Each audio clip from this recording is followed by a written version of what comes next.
audacieux, persévérant, curieux, mais un jour, Oli était moins enjoué, moins rieur, puis il faisait plus de blagues. On dirait qu'il avait plus envie de rien. Il a commencé à avoir des ulcères à répétition dans la bouche.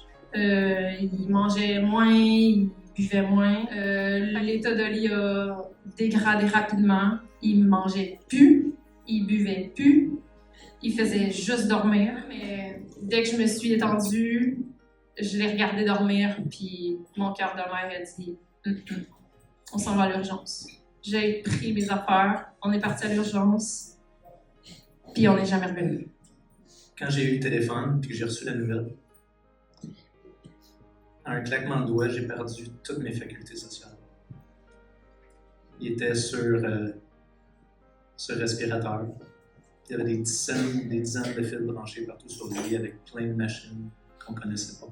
Le diagnostic a été rapide. C'est un diagnostic de leucémie. On était supposé passer au départ 3-4 semaines à l'hôpital.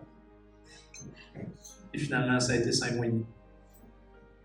En plus, après sa greffe, il y a eu un GVH. Un GVH, c'est un greffon contre l'autre. Ça, c'est quand le corps de l'enfant, le corps de la personne qui reçoit la greffe, se rébelle contre le donneur, se rébelle contre son autre. Ça peut être positif, parce que ça peut enlever toutes les traces de leucémie. Dans notre cas, ça a été contrôlé jusqu'à temps que ça ne le soit plus.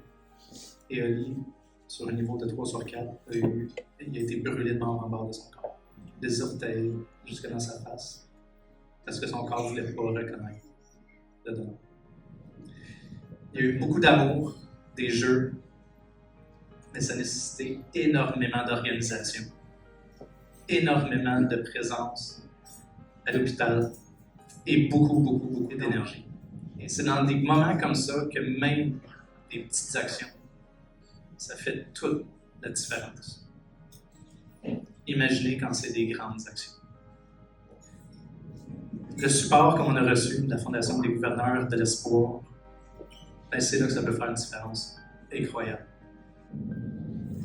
Oli, il avait un régime extrêmement strict. Il n'avait pas le droit de manger de nourriture de restaurant. Et si on lui servait un burger de l'hôpital, il n'avait pas le choix d'être trop il se mettait de botte. Donc, de pouvoir apporter des éléments faits en usine, ça aussi, ça faisait toute la différence. Donc, des fois, on se demande si des cartes cadeaux peuvent faire la différence. Ah oui, mais ça. Absolument. C'est le combat d'une vie. Et ce savoir épauler, ça fait une énorme différence. Ce savoir épauler rapidement, ça permet que la batterie, elle diminue moins rapidement. L'argent s'en va à des familles comme nous autres. Des familles très normales. Des parents comme vous qui veulent juste 2 choses pour leurs enfants. Être heureux et en santé. Regardez vos enfants. Regardez ce qu'il y a de beau autour de vous. Parce que ça fait du bien en temps. Et je vous laisse en vous demandant, en fait, je vous encourage le plus fortement possible à aider des familles comme nous. Donc, n'hésitez pas à donner avec votre cœur,